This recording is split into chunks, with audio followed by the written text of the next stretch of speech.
या सगळ्या बाबतीमध्ये मी तर काळेजींना सांगेन, आमच्या SP साहेबांना बोलेन, थोडं टाईट करा, काय हरकत नाही. आम्ही त्याच्यातले, आम्हाला आमच्यासाठी जीव महत्वाचा आहे, राजकारण महत्वाचं नाही, मतदान महत्वाचं नाही.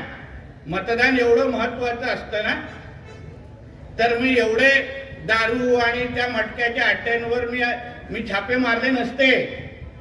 एक लक्षात घ्या, मला माझी तरुण पिढी ही महत्वाची आहे.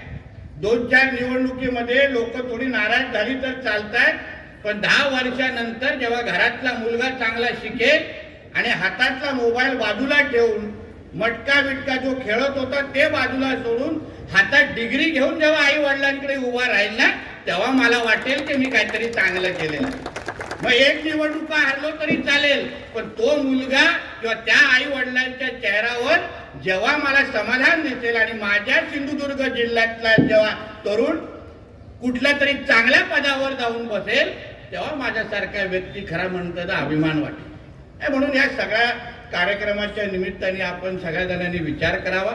मी पोलीस, आमचं पोलीस खातं असो आणि आमचं RTO, दोघांना त्यांचं अभिनंदन आणि कौतुक करेन की अतिशय असे चांगले उपक्रम तुम्ही सातत्यपूर्ण तुम्ही घेत आहात.